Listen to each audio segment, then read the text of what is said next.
He turned 30 on a Monday, which felt accurate. Nothing ceremonial about it. He took the day off anyway, mostly to stop himself from refreshing his phone.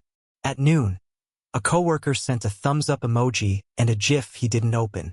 By mid-afternoon, the algorithm did what families sometimes won't. It reminded him he existed. The photo appeared while he was eating noodles straight from the pot. Blue water, linen shirts. His parents, his sister, her husband, all leaning toward the center like gravity worked better there. The caption read, "A wonderful day for a wonderful family." He stared at it long enough to notice details that would bother him later, the matching drinks, the tan lines already forming. Then he typed why. Not a paragraph. Not an accusation. Just the question. The reply came fast, public, efficient. We didn't want to waste our time on a clown. There were likes. One laughing reaction. Someone he didn't know commented with a palm tree emoji. He smiled at the screen, because that's what he'd been trained to do when things went wrong. Then he closed the app.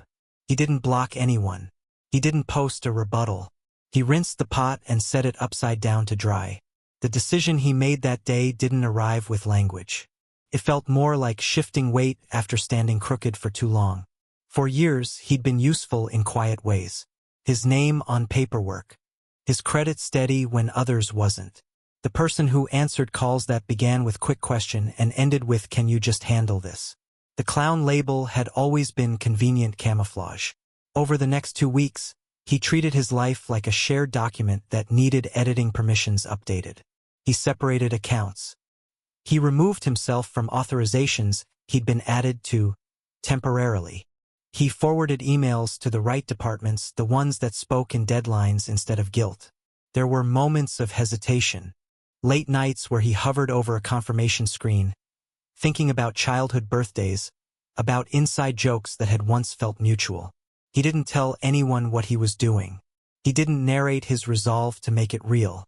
On a Thursday morning, while his family was still posting sunsets, an email went out from an institution that did not care about captions. It was polite. It was firm. It outlined changes, effective immediately. The first call came to his sister while she was in a lobby with polished stone floors. She raised her voice because that had always worked. Didn't. The second call went to their mother, who cried because crying had always softened things. Didn't. By the time they reached him, they were back home, jet-lagged and raw, the photos already losing their shine. His phone rang while he was grocery shopping. He let it ring once, twice, then answered. "What did you do?" His sister said, not bothering with hello. "I updated my information," he said. "You can't just..." She started, then stopped, because someone in the background was saying his name the way you say it when you're afraid it won't answer. Their father took the phone. His voice was lower, careful. "We're family," he said, as if it were a jurisdiction. "Please." There it was, the word that used to rearrange him. He leaned against a freezer case and listened to the hum. He pictured the Tahiti photo again, not with anger, but with distance, like a billboard you pass too often to notice. "I didn't cancel anything," he said. "I didn't report anyone. I just stepped back." Silence stretched. He could hear his mother crying now, not performatively, just tired. His sister said something sharp, then stopped herself. "We need your help," his father said. "I know," he replied. And because he was 30 now, because the day had already passed without ceremony, he added, "I'm not available." He didn't hang up immediately. He waited long enough for the words to land without room to argue with them. Then he ended the call and put his phone in his pocket. That evening, he bought a small cake he didn't really want.